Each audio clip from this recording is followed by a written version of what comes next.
Olá, meu nome é Khaled e eu vou falar um pouco sobre a arquitetura de um código, falar um pouco sobre algum pouco de suas estruturas por meio deste vídeo.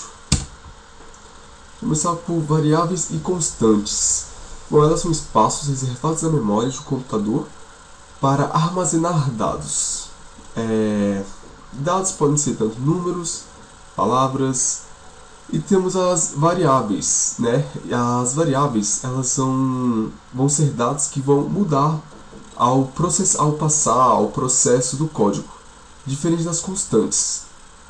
As constantes, como o seu nome autoexplicativo, ela vai permanecer, o seu dado ela vai permanecer inalterado durante todo o desenvolvimento e execução do algoritmo. Variáveis e constantes são fundamentais para um código, para todo o processamento de um código. Dispositivos de entrada e saída. Bom, a comunicação entre de componentes em um sistema computacional acontece através de diferentes mecanismos que vão garantir o fluxo de dados entre processadores, memórias e dispositivos periféricos. Esse processo é gerenciado por interfaces de entrada e saída e barramento de comunicação. Em resumo, os dados vão ser... A entrada pode ser uma interação humana, que pode ser feita através de um clique de um mouse ou a descagem de um teclado, que vai ser transformado no computador, vai ser transformado em sinais elétricos, que vão ser lidos, alocados na memória e vão ser processados pelo código. Aqui eu peguei um exemplo e um comando fundamental para coletar informações em Python é o input, porque ele vai passar a execução do programa e aguardar o usuário digitar um valor, né, e pressionar o Enter. Nesse exemplo aqui, este código está tirando a média aritmética de duas notas de um aluno. Ele está pegando ela, somando, dividido por 2. Como entrada, eu tive o 6 e o 8. E como saída, o 7. 6, 8, 14, dividido por 2, 7. Isso só foi possível, e esse processo de saída só foi possível a partir da entrada, que foi 6 e 8. Tomada de decisões lógicas. São estruturas que vão permitir ao programa escolher qual ação executar com base em uma condição. E nada melhor do que um fluxograma para podermos visualizar melhor como essa tomada de decisão, essa tomada de caminho, pode prosseguir. Uma sequência, eles vão avaliar expressões booleanas. O que são isso? São expressões verdadeiras ou falsas, né? O verdadeiro e falso. E a partir desse verdadeiro ou falso vai se tomar uma escolha, um caminho. Em Python, isso é feito principalmente com if, elif e else. Como eu tenho o exemplo aqui. Neste programa, eu pedi para o usuário digitar uma nota. Se essa nota for maior ou igual a 6, ele está aprovado. Se não, ele está reprovado. No caso aqui, eu digitei 7 e ele foi aprovado. O operador if possibilitou ter esses dois caminhos, né? O if e o else possibilitou ter esse caminho. Se for maior que 6, aprovado. Se não, reprovado. E também é utilizado operadores de comparação, que são igual que, maior que, menor que, maior ou igual a, maior ou igual, menor ou igual e diferente. E também é utilizado operadores lógicos, que é o AND, OR e NOT. O AND ele retorna verdadeiro apenas se todas as condições forem verdadeiras. Se uma delas for falsa, tudo é falso. Um exemplo prático para a compra ser aprovada. A conta precisa ter saldo, né? E o produto precisa estar em estoque. Se um deles não for verdadeiro, tudo é falso. O segundo aqui é o OR. Ele vai retornar verdadeiro se pelo menos uma das condições for verdadeira. Só é falso se todas forem falsas. Um exemplo prático é quando um usuário pode fazer login usando seu e-mail ou então seu nome de usuário. Ele pode usar tanto um quanto o outro para acessar a sua conta. E por último, o NOT, que é ele vai inverter o valor da condição. O que era verdadeiro vai virar falso e vice-versa. Execução de ciclos, laços. Laços de repetição. Bom, os laços de repetição, eles são estruturas que vão permitir executar um bloco de código várias vezes. Em Python, os principais são for, while e do while. O for ele é usado quando se conhece a quantidade de repetições, diferente do while. O while é usado quando a repetição depende de uma condição, quando vai depender de uma condição, né? Eles ajudam a evitar a repetição de código e tornam o programa mais eficiente e organizado. E temos o do while, faça enquanto. A condição é verificada após a execução. O corpo do laço é executado obrigatoriamente pelo menos uma vez. Os laços são muito úteis. Vão deixar o código menor, vai fazer que seja mais fácil interpretar e vai depender de menos memória, assim como segue o exemplo a seguir. Nesses dois códigos, eles estão fazendo a mesma coisa. Estão pedindo o nome de 10 alunos. O primeiro código não está usando nenhum tipo de... O primeiro código está usando laço for, range, né? É como se ele estivesse repetindo a variável aluno 10 vezes. Assim deixando o código menor e muito mais organizado. Diferente do segundo exemplo. Aqui ele está fazendo a mesma coisa, né? Está pedindo o nome de 10 alunos, porém ele não está usando nenhum laço. O que deixa ele muito grande, muito repetitivo. Isso custa mais tempo e mais espaço na memória, né? E tanto fica até um pouco mais bagunçado.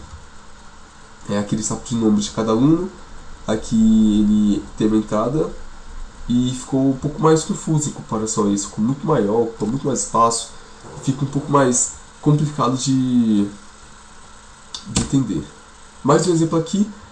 Só que esse código aqui que eu fiz, ele está usando o while, o laço while de repetição. Nesse código aqui, ele está pedindo para que o usuário informe seu sexo. Se ele é masculino ou feminino. Tanto maiúsculo, se for masculino M, tanto maiúsculo como minúsculo, e feminino, tanto maiúsculo F, tanto maiúsculo como minúsculo. O while aqui ele está sendo usado para caso o usuário não digite nem M nem F, vai aparecer dado inválido, por favor digite seu sexo. No processamento eu digitei H, G, A, Z e sempre apareceu a mensagem dado inválido, por favor digite o sexo, digite corretamente. E ele só foi processado corretamente quando eu digitei M de masculino, que era a condição. E assim o código foi processado corretamente, graças ao laço de repetição while. Arrays e vetores. Bom, vetores são conjuntos finitos e ordenados de elementos homogêneos, armazenados na memória de uma sequência adjacente. Vetores são estruturas de dados que são utilizados para armazenar vários valores em uma única variável. Em Python eles são representados por listas. A lista vai ser formada quando abrimos um colchetes. Não existe um operador em Python chamado vetor. Por isso vamos utilizar listas, cujos seus elementos são acessados por índices que vão começar por 0, assim como mostra a imagem. Os vetores vão permitir inserir e alterar e remover e percorrer elementos de forma extremamente simples, rápida e eficaz, sendo muito utilizado para organizar e manipular conjuntos de dados, né? Como eu falei, vai sempre começar do 0. Aqui no caso, se eu quisesse me referir ao operador 5, pensaria que ele está na posição 5. mas ele não está na posição 4, porque começa do 0. 0, 1, 2, 3, 4. Aqui eu tenho mais um exemplo em Python, aqui um vetor. Aqui eu abri colchetes para abrir uma lista, e nessa lista eu coloquei seus valores. Como eu disse antes, vai sempre começar do 0. E assim eu quero mudar, nesse programa aqui, ele está mudando o valor da posição 2 dentro desse vetor. Pode pensar que não é isso, mas como eu falei antes, começa do 0. Ou seja, está mudando esse daqui. Por quê? 0, 1, 2. Vetor da posição 2. Estou mudando este aqui para 35. Na hora de processar, primeiro elemento é vetor atualizado. Em vez de 35, em vez de 30, mudou para 35. Matrizes. Matriz é um array bidimensional, funcionando na prática como um vetor de vetores. Os dados são organizados em formato de tabela. Bom, matrizes elas são uma estrutura de dados organizada em linhas e colunas. E em Python, a melhor forma de representar elas, de explicar elas, é que elas são listas dentro de listas. Listas de listas. Bom, cada elemento vai ser acessado por dois índices, colunas e linhas. Um para linha e outro para coluna, né? As matrizes elas são utilizadas para armazenar e manipular dados. Dados organizados em forma de tabela, sendo muito úteis em aplicações como sistemas de cadastros, jogos, planilhas e controle de informações.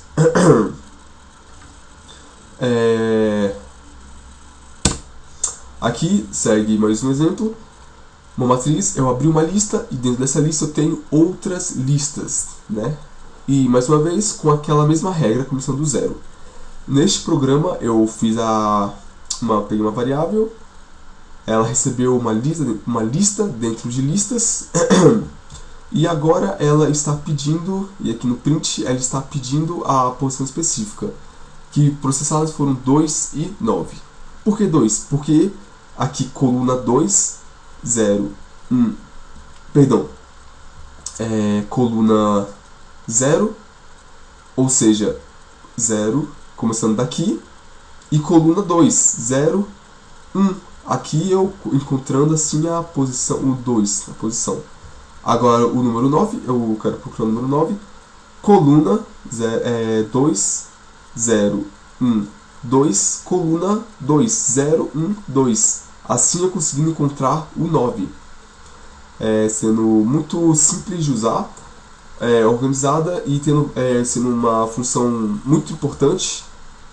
Ela é utilizada em vários eixos, em vários nichos, tanto como falei, como na análise de dados, como também em jogos. E é uma função muito interessante e com várias funções. Modularização. A modularização é a técnica de dividir um problema complexo em subproblemas menores, independentes e gerenciáveis, conhecidos como subprogramas. A modularização vai ser a técnica de dividir um programa em partes menores, né? O que torna o código mais organizável e reutilizável se ele for um código muito grande, sendo super fácil de entender e manter. Em Python, ela pode ser feita criando funções essas def. O módulo recebe dados, vai realizar um processamento interno oculto do programa principal e retorna um resultado. Retorna obrigatoriamente um valor calculado aos chamados. Aqui, mais uma vez com dois exemplos. Nesse primeiro exemplo, ele não está utilizando nenhum def. Mais uma vez, nesse que nem o exemplo passado, ele está tirando a média aritmética de 2 notas de um aluno. Porém, aqui ele só está avaliando se a média, se a nota é maior ou menor. Nesse caso, ele foi aprovado porque 6 mais 8, somados 14 por 2, 7. 7 igual a 7, logo ele é aprovado. Nesse segundo exemplo, eu estou utilizando a função def. que ele está fazendo aqui? Ele é como se esse valor, esse código aqui, se resumisse apenas a essa variável aqui, calcular média. Agora, o que vai tornar todo essa linha aqui, eu não vou precisar dela, vai ser resumida apenas nessa variável, o que torna o programa muito mais fácil de usar. E você pode usar isso em infinitas ocasiões. Você pode usar isso aqui em infinitas ocasiões em Python, né, no seu programa. O que torna uma função muito utilizada, muito interessante, muito boa caso você tenha um código muito grande. E caso eu tivesse que tirar a média de mais valores, eu não ia precisar reescrever tudo isso. Eu só ia precisar utilizar essa variável, calcular média. O que deixa o código muito mais fácil de compreender, menor, o que vai até utilizar menos memória. Isso é muito bom. Recursividade ocorre quando uma função invoca a si mesma durante a execução para resolver instâncias menores do seu próprio programa original. A recursividade é uma técnica de programação em que uma função vai chamar a si mesma para resolver um problema de forma repetitiva. Para ela funcionar corretamente, toda a função recursiva deve possuir um caso base. Como eu escrevi aqui, toda função recursiva deve possuir uma condição de saída incontornável. Sem ela, a função chamaria a si mesmo ao infinito. Isso resultaria no Stack Overflow. O que é isso? É quando a memória fica completamente cheia. A memória fica cheia e o computador o computador não vai conseguir processar mais nada. Um exemplo onde a recursividade é muito utilizada é na cálculo de fatorial. O que é o fatorial? É quando você tem um número, por exemplo, o número 5, como aqui, e você tem que multiplicar ele com seus antecessores. No caso, 5 é 4 vezes 5 vezes 4 vezes 3 vezes 2 vezes 1. Nesse caso aqui, eu estou utilizando a função def.